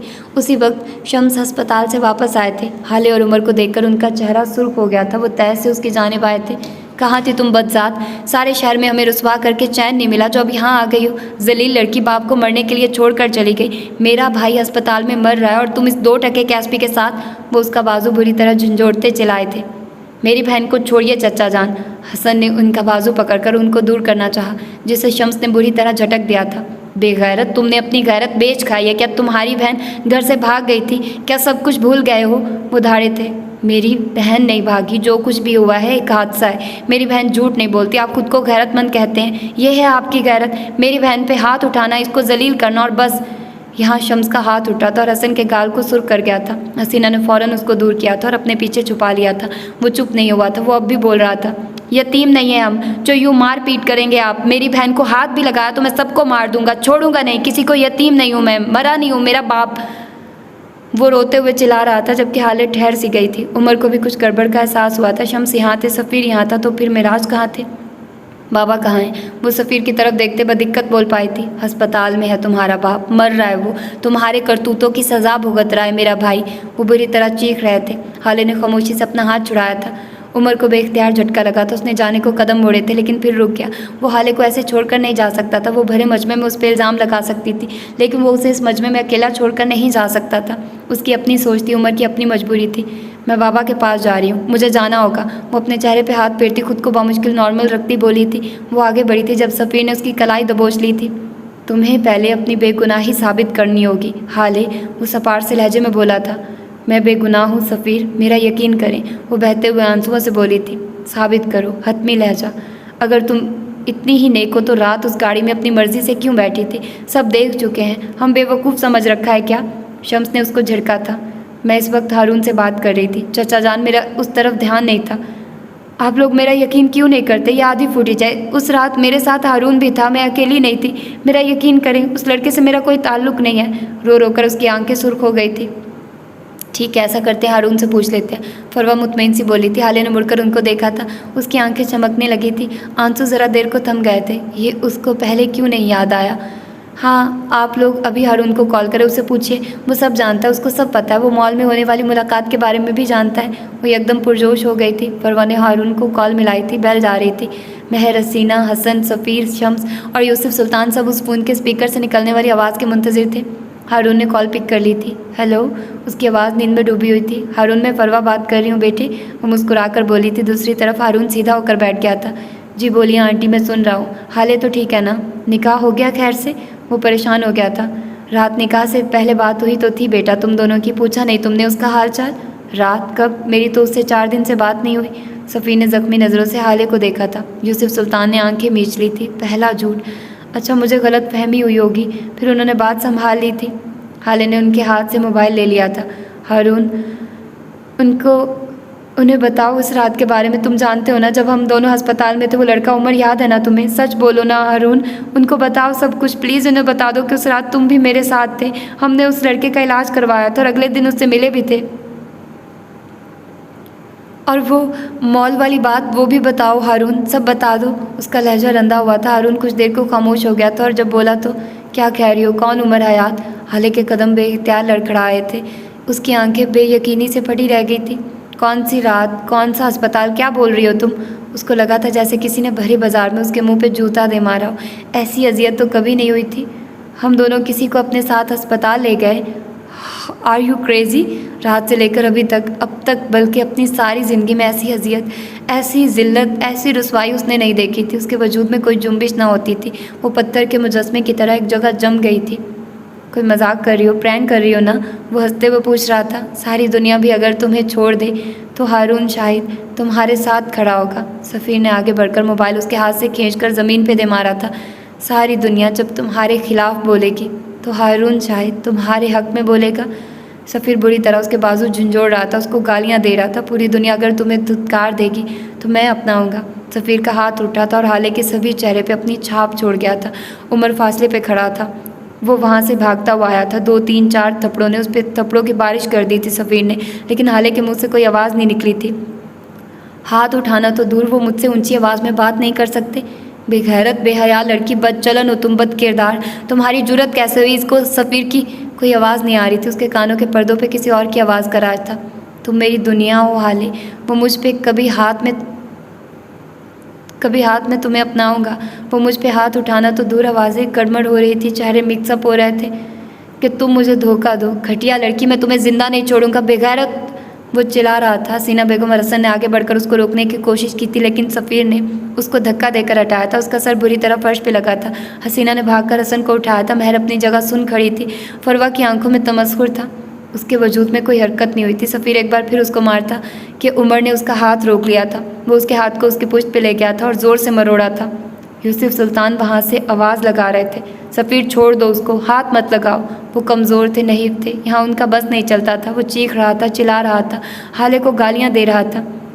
हसीना और महर अब फर्श पे गिरी हाले को उठा रहे थे। एक लफ्ज़ और नहीं, वरना यही खोपड़ी खोल दूंगा। उमर घर आया था, अगर दोबारा इस पे हाथ उठाया तो ये हाथ जड़ से उखाड़ दूंगा ना मर्द कहीं का। उसने हकारत से ज़मीन पे थूका था। शम्स ने सफ़ीर को उससे छुड़वाने की कोशिश की थी, जिसे उमर ने खुद ही कामयाब कर दिया। उसने सफ़ीर को धक्का देकर दूर हटाया था और ख़ुद हाले के नज़दीक ज़मीन पे बैठ गया था। आप ठीक हैं? आपको लगी तो नहीं ज़्यादा? वो उसके पास बैठा फ़िक्रमंदी से पूछ रहा था। हाले को उसकी आवाज़ नहीं आ रही थी, उसको बस एक ही आवाज़ आ रही थी, पूरी दुनिया भी अगर तुम्हें छोड़ दे तो हारून शाहिद वो वाहिद इंसान होगा जो तुम्हारे साथ खड़ा होगा। उसकी आंखों की पुतलियों में कोई हरकत नहीं हो रही थी, बेयकीनी सी बेयकीनी थी। शम्स ने आगे बढ़कर उमर को उठाया था। निकल जाओ हमारे घर से और अपनी इस बेहया बीवी को भी ले जाओ, दफ़ा हो जाओ दोनों, तुम्हारी शक्ल नहीं देखना चाहता मैं, जाओ यहाँ से। वो उसके सामने खड़े धाड़ रहे थे। हसन अब हाले को उठा रहा था, उसका दुपट्टा उसके कंधों के गिर्द फैला रहा था। हाले साकित से खड़ी थी। उसे सफ़ीर के भारी हाथ के थप्पड़ भी होश में नहीं ला सके थे। हारून शायद उसको छोड़ सकता है, यह ख्याल ही उसकी रूह खींच रहा था।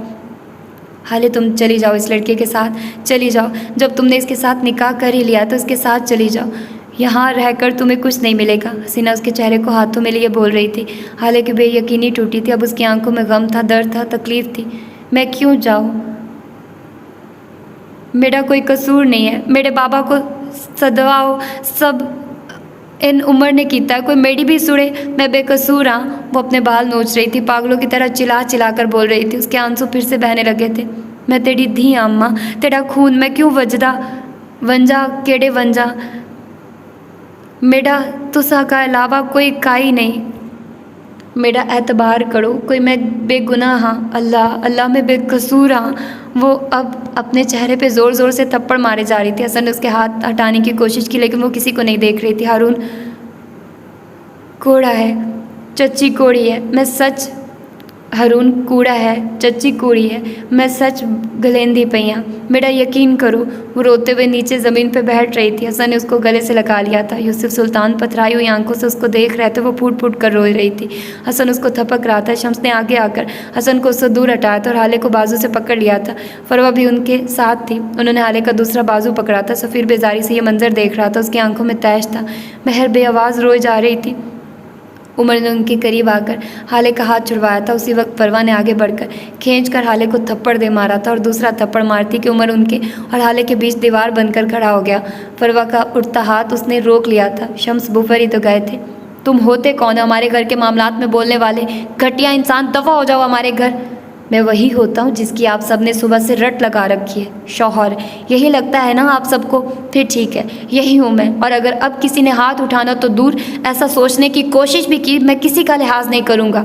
वो संजीदगी से बोल रहा था जब हसीना ने हाले का रुख अपनी जानिब किया था। चली जाओ हाले, खुदा के लिए चली जाओ अपने शौहर के साथ। अगर तुम यहाँ रही तो तुम्हारा भी घर ख़राब हो जाएगा और तुम्हारी बहन का भी। सफ़ीर और महर का निकाह हो गया। कल रात अपनी बहन का घर ख़राब ना करो। चली जाओ हाले। वो रोते हुए उसकी मिन्नत कर रही थी। हाले के दिल को धक्का सा लगा था। सफ़ीर और महर का निकाह? वो बेयकीनी से बुड़बड़ाई थी। हाँ बेटी, रात इन दोनों का निकाह हो गया और तुम तो पहले ही उससे निकाह कर चुकी हो। तुम यहाँ से चली जाओ, अपने बाबा के पास जाओ, उनके साथ बेशक वापस आ जाना, लेकिन अभी जाओ प्लीज़।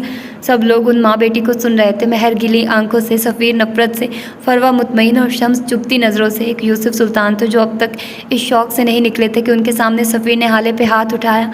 हाले ने नफ़ी में सर हिलाया था। नहीं जाऊंगी, कहीं भी नहीं जाऊंगी। जब तक मैं बेगुनाह साबित नहीं हो जाती मैं कहीं भी नहीं जाऊंगी। ये किसी के बाप का घर नहीं है, मैं यहीं रहूंगी। उसका लहजा अटल था। ये मेरा घर है हाले। यूसुफ सुल्तान की बारूब आवाज़ सारे में गूंजी थी। और मैं तुम्हें कहता हूँ कि यहाँ से निकल जाओ और आइंदा मुझे अपनी शक्ल मत दिखाना। तुम्हारी बस शक्ल ही नगीन पे चली गई, तुम उसके जैसा किरदार न ला सकी। चली जाओ।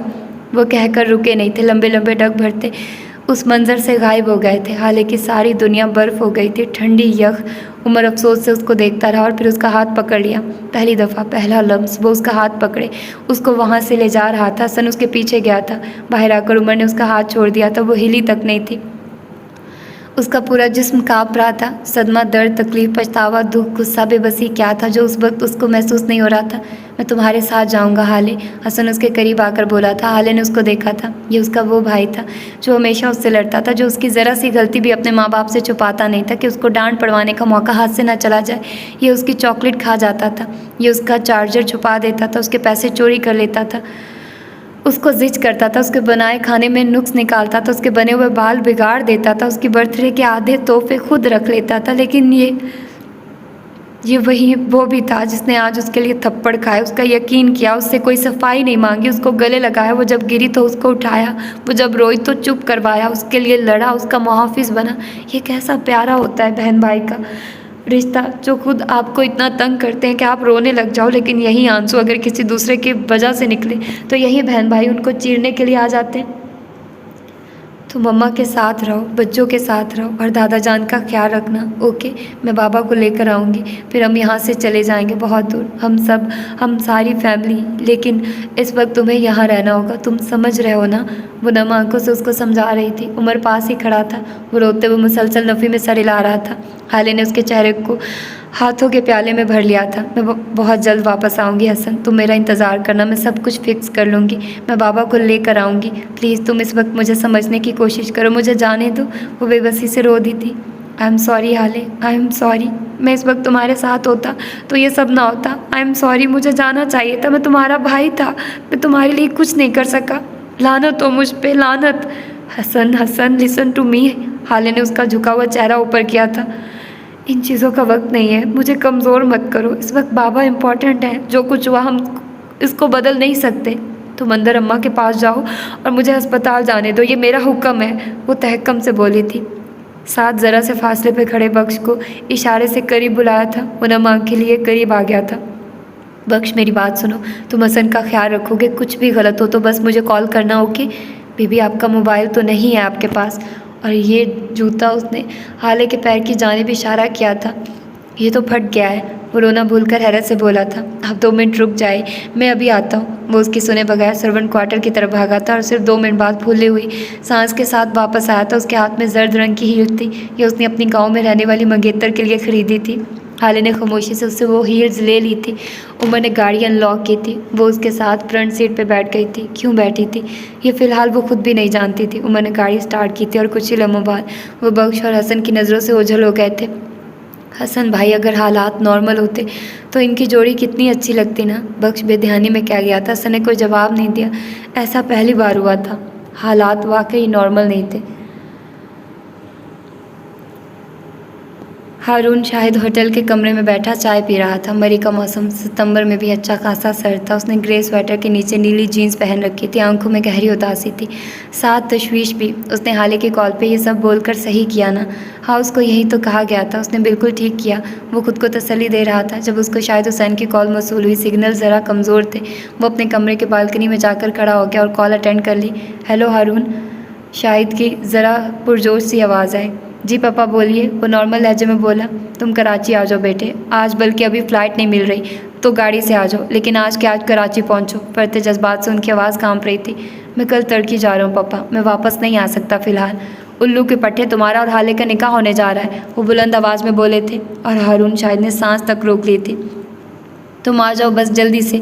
यूसुफ साहब ने मुझे कॉल की अभी, बिल्कुल अभी उन्होंने कहा है कि हारून को बुला लो, आज ही हाले और हारून का निकाह होगा। मिराज भाई से भी बात हुई है मेरी, वो भी कह चुके हैं। उन्होंने मुझे खुद कहा है कि वो अपनी बेटी की शादी तुमसे करवाएंगे। तुम आ जाओ बेटा बस जल्दी से। वो तेज़ तेज़ बोल रहे थे। हारून शस्तर सा खड़ा था। उसको अब तक यकीन नहीं आया था। कल रात क्या हुआ था पापा? उसने खुद को बोलते सुना। उसे अपनी आवाज़ किसी खाई से आती महसूस हुई थी। शायद हुसैन बुझ से गए थे और फिर चंद लम्हों बाद उन्होंने मुख्तसरन सारी बात कह सुनाई थी। हर उनके कांटों तो लहू नहीं बदन में। ये मैंने क्या कर दिया? वो बुड़बड़ाया था। कुछ कहा तुमने? स्पीकर से आवाज़ गूंजी थी। मैंने जुल्म कर दिया पापा, बहुत बड़ा जुल्म। उसने कॉल काट दी थी। वो बालकनी के ठंडे फर्श पे अकड़ो बैठ गया था। उसकी आंखें बेयकीनी से फटी की फटी रह गई थी। काफ़ी देर तक वो उसी तरह बैठा रहा। उसको अपनी समाहतों पे यकीन नहीं आ रहा था। उसे एयरपोर्ट पर खड़ी हाले याद आ रही थी। ना जाओ ना हारून, मेरी गट फीलिंग्स कहती हैं तुम्हारा जाना ठीक नहीं है, तुम मत जाओ। उसे स्पीकर से आती हाले की आवाज़ सुनाई दे रही थी। सच बोलो हारून, सच। या खुदा, ये मैंने क्या कर दिया? उसने अपना सर हाथों में गिरा लिया था। उसका मोबाइल एक बार फिर बज रहा था। उसके मोबाइल की जगमगाती स्क्रीन पे पप्पा कॉलिंग लिखा आ रहा था। उसने कपकपाते हाथों से कॉल अटेंड की थी। तुमने कॉल क्यों काट दी यार? और कहाँ हो? निकले हो या नहीं? वो झुंझलाए हुए थे। मैं आ रहा हूँ पप्पा। उसके अलग से फंसी हुई आवाज़ निकली थी। शाहिद ने गौर नहीं किया था, वो कॉल काट चुके थे। हारून लड़खड़ाते कदमों और भारी दिल के साथ उठा था। मैं सब कुछ फिक्स कर लूँगा, सब ठीक कर दूँगा। मैं हाले से माफ़ी मांग लूँगा। हाँ सही, ठीक, बिल्कुल सही। माफ़ी के बाद तो सब सही हो जाता है। क्या वाकई मुझे जाना होगा? मुझे जाना होगा, वो खुद से बुड़बड़ाते वो बोला था। फिर जल्दी से कमरे में वापस आया था। अपनी सारी चीज़ें वहीं छोड़कर वो भागता हुआ होटल की सीढ़ियाँ उतर रहा था। उसके हाथ में बस एक चीज़ थी, गाड़ी की चाबी। हाले उसकी हो जाएगी, ये उसके लिए सारी दुनिया मिल जाने के मुतरादिफ था। उसे और क्या चाहिए था? थोड़ी देर बाद वो मसरूफ़ सा गाड़ी में बैठा इस्लामाबाद जा रहा था। वहाँ से एयरपोर्ट फिर सीधा कराची। वहाँ पहुँचकर बस एक कागज़ पे साइन और सारी दुनिया उसकी हो जाएगी। फैंसिटी वर्ड कितनी हसीन होती है ना। उसी एक लम्हे, बिल्कुल उसी लम्हे हकीकत ने हारून शाहिद को एक ज़ोरदार थप्पड़ रसीद किया था। उसकी गाड़ी के सामने एक आदमी किसी बच्चे को गोद में लिए खड़ा था। हारून शाहिद ने ब्रेक लगाई थी। गाड़ी के टायर बुरी तरह चिड़चिड़ाए थे। हकीकत का लगाया हुआ थप्पड़ कितनी ज़ोर से लगता है ना। वो दोनों अस्पताल में दाखिल होते रिसेप्शन डेस्क की तरफ भागे थे। डेस्क पे बैठी लड़की ने उनको तमाम मालूमात फराहम कर दी थी। घर से अस्पताल के रास्ते में उमर एक जगह रुका था। उसका मोबाइल बुरी तरह टूट गया था। रास्ते में जहाँ वो रुका था वहाँ से वापसी पर उसके हाथ में एक नया मोबाइल था और कुछ और भी था जिसको उसने मुट्ठी में दबा रखा था। हाले ने सवाल नहीं किया। वो उसकी आवाज़ भी नहीं सुनना चाहती थी। वो उसके साथ बस इसलिए थी कि वो अपने बाप के सामने उसकी असलियत खोल सके। वो दोनों जब मतलूबा वार्ड तक पहुँचे, सामने से शायद हुसैन ने उनको देख लिया था। हाले ठहर सी गई। वो तकरीबन दौड़ते हुए हाले के करीब पहुँचे थे और हाले को गले लगाया था। काफ़ी देर तक उसको थपक थपक कर तसल्ली देते रहे। उन्होंने उमर को देखकर भी नज़रअंदाज किया था। भाईजान अंदर हैं, आओ। वो उसको बाजू के हल्के में लिए अंदर चले गए। उमर ने अंदर आना चाहा लेकिन शाहिद ने उसके मुंह पर दरवाज़ा दे मारा। वो लब कुचलता वहीं खड़ा रह गया। हाले को अंदर छोड़कर वो खुद बाहर निकल गए थे। हाले के सामने वो वजूद था जिसने उसको सिर्फ बाप ही नहीं माँ बनकर भी पाला था। हसीना ने बस उसको पैदा किया था। उसके साथ रातों में जागने वाले मिराज थे। उसको घंटों अपने सीने पे सुलाने वाले मिराज थे। उसका खाना पीना सोना जागना सब उन्होंने ही किया था। वो शख्स हाले के लिए क्या था ये तो कोई उससे पूछता। वो उसका मुहाफिज था। अगर आज वो हाले के साथ खड़ा होता तो किसी की जुर्रत थी जो हाले पे हाथ उठाए। वो हाले के लिए भीड़ सजाते थे, लड़ जाते थे। वो अस्पताल के प्राइवेट वार्ड के अंदर खड़ी थी, मुंह पे हाथ रख कर हिचकियों को रोकने की कोशिश करती और फिर बुरी तरह नाकाम होती। उसकी आहट पे मिराज ने आंखें खोली थी। वो एक ही रात में कमज़ोर और नहीफ हो गए थे। उनकी हालत रात के मुकाबले अब बहुत बेहतर थी। वो तकियों के सहारे लेटे थे। हाले को अपने सामने देखकर उनको जैसे नई ज़िंदगी मिल गई हो। उन्होंने हाले को करीब बुलाया था। हाले वहीं जमी खड़ी रही। उसके कदम हिलने से इनकारी थे। उसके आंसू रवानी से बह रहे थे। अपने वालिदैन को अपने ऊपर गुस्सा या सख्ती करते देखकर बुरा लगता है, लेकिन अपने वालिदैन को अस्पताल के बेड पर लेटे देखकर सांस रुकता है, दिल बंद होता है, सीने में जैसे कुछ जकड़ने लगता है। हाले, यहाँ आ जाओ बेटे। उनकी कमज़ोर सी आवाज़ पे वो भागकर उनके पास गई थी और उनके सीने से लग गई थी। बाबा, मेरे बाबा। वो फूट फूट कर रो रही थी। उसका पूरा जिस्म हचकोले खा रहा था। वो उसका सर थपक रहे थे, उसका सर चूम रहे थे। मेरी हाले, मेरा बच्चा। मैं भागी नहीं थी बाबा, वो हिचकियों के दरमियान बोली थी। आई ट्रस्ट यू बेटे। और बस ये अल्फाज, इन अल्फाजों ने उसको नई ज़िंदगी अता कर दी थी। उसके पास उसका बाप था। हाले को सारी दुनिया बेकार लगी थी। वो अब भी रो रही थी। उसके आंसुओं ने मिराज के अस्पताल वाली शर्ट गीली कर दी थी, लेकिन उसके आंसू जैसे ख़त्म ही नहीं होते थे। मिराज ने उसको रोका नहीं, वो रोती रही। मिराज उसका सर थपकते रहे। तकरीबन 10 मिनट बाद उसने अपना सर उठाया था। उसकी आंखों में सुर्ख डोरे थे। रो रो कर उसकी आंखें सुर्ख हो चुकी थी, लेकिन वो उसकी आंखें नहीं देख रहे थे। वो उसके गालों को देख रहे थे, उसकी रंगत की वजह से और सफ़ीर के भारी हाथों की वजह से उसके चेहरे पे निशान पड़ गए थे। मिराज को यही निशान अपने दिल पे पड़ते महसूस हुए। किसने किया है ये? वो बदिक्कत बोल पाए थे। हाले ने नज़रें झुका ली थी। मैं पूछ रहा हूँ, किसने किया है ये?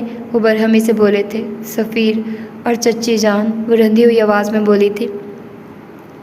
मैं सबसे हिसाब लूँगा हाले, किसी एक को भी नहीं छोड़ूंगा। ये थप्पड़ तुम्हारे चेहरे पे नहीं, मेरे दिल पे लगे हैं। एक एक को हिसाब देना होगा। वो उसके गाल को उंगलियों के पूरों से छूते वो बोल रहे थे।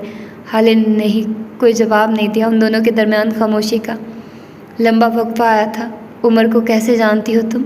उन्होंने खामोशी को तोड़ा था। हाले चौंकी थी। उमर, वो उसका नाम इतना फ्रैंकली कैसे ले रहे थे?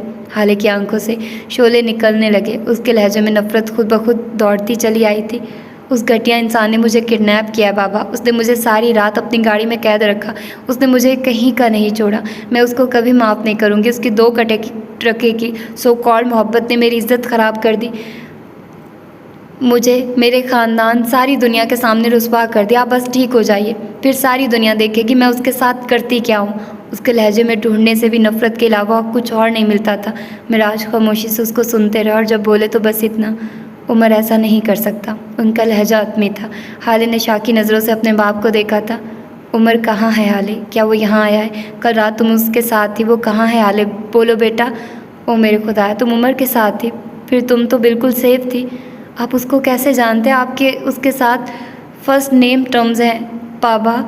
वो कौन है? आप मुझसे क्या छुपा रहे हैं? उसने उनकी किसी बात का जवाब नहीं दिया था। हाले, अगर मैं तुमसे एक चीज़ मांगूँ तो दोगी? उन्होंने भी उसकी बात का जवाब दिए बगैर संजीदगी से पूछा था। हाले ने कोई जवाब नहीं दिया। वो बस उनको देखती रही। मिराज ने उसके हाथ अपनी गिरफ्त में लिए थे और सुकून से बोले थे, तुम उमर हयात से निकाह कर लो हाले, ये मेरी ख्वाहिश है, शायद आखिरी ख्वाहिश।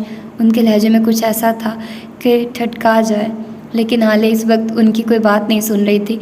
वो बस शशदर से उनको देखे गई। गम, बेबसी, गुस्सा क्या था जो उसकी आंखों में नहीं था? आप ऐसा कैसे कर सकते हैं, वो बेयकीनी से बोली थी। हाथ छुड़ा लिए थे और उठ खड़ी हुई थी। आंसू एक बार फिर बहने लगे थे। आप बदनामी से डर रहे हैं ना? आपको लगता है मेरी शादी ना हुई तो आप बदनाम हो जाएंगे, मैं आप पे बोझ बन गई हूँ, है ना? मुझसे बेजार हो गए हैं आप।